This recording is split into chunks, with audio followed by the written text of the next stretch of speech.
If you're an overseas registered nurse who has passed her NCLEX examination and is now looking forward for your OSCE examination seat, this video is for you.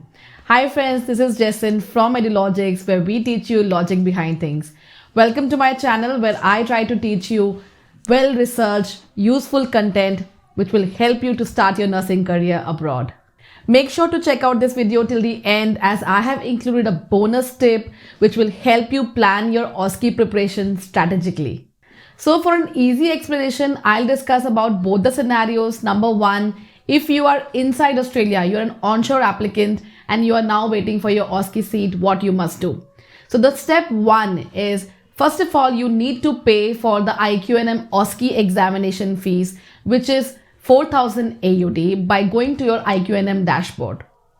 Till the time you do not pay the IQNM examination fees, IQNM team from AHPRA will not have any kind of communication with you, and you will not come to know what are the upcoming OSCE examination dates. So number one tip that I would like to give you, pay for the OSCE examination fees. Once you have paid the OSCE examination fees, the IQNM team will send you an acknowledgement of the payment within 2 weeks, and within the first 4 weeks, you will get a booking selection email. In the booking selection email, they will be mentioning couple of dates of the upcoming OSCE examination, and you must try to respond to this email with your preferred date as soon as possible.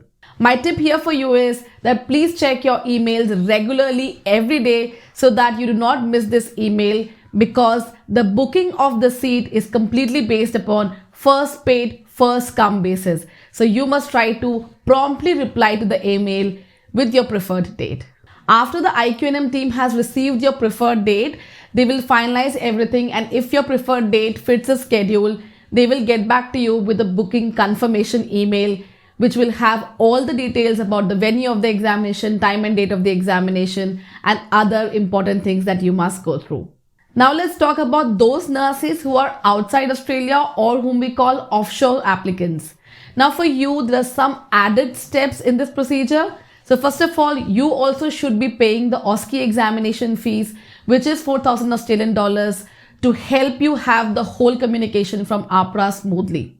After your payment have been received by the IQNM examination team, you will be getting an OSCE eligibility letter, which will have critical information such as your name, that you have passed the NCLEX examination, and also that you are eligible for the OSCE examination. And you must use this eligibility letter along with other supporting evidences and now try to apply for a visitor visa to Australia.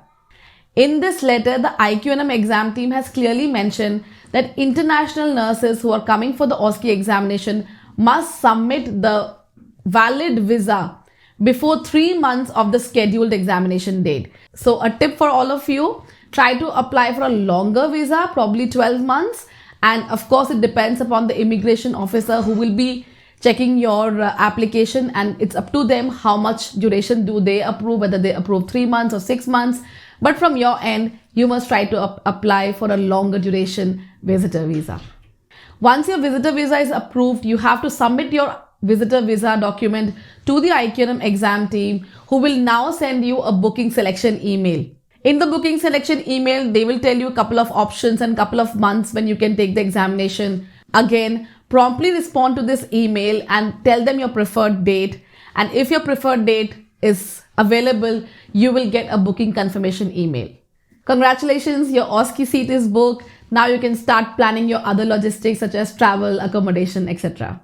Before I move to my final segment, which is the bonus tip, I would request you all to please like and subscribe to my channel and encourage us to create more informative videos for you. We of course spend a lot of time, energy in researching all the content, compiling it, creating and editing of this video. So each subscription is really important for us. Now time for my bonus tip. What is the ideal time to start your preparation for your OSCE examination? So my answer would be now. Once you have paid your OSCE examination fees, you must try to start your preparation as soon as possible. Now there are various resources which are publicly available, and also you can consider doing a structured OSCE preparation program which will help you to understand Australian standards of practice in a much better manner. Also, since all of you are busy working professionals and have other commitments, You must try to prepare at the earliest possible so that there is enough time for doubt clarifications, and also you can fit everything in your busy schedule. Additionally, please do make sure not to take any shortcut in terms of your face-to-face preparation. Please ensure that you have sufficient time in hand to do your practice before you go for your actual OSCE examination. I hope you have seen my video about the AHPRA OSCE examination. If you haven't, you can now check it out by clicking on the I button here.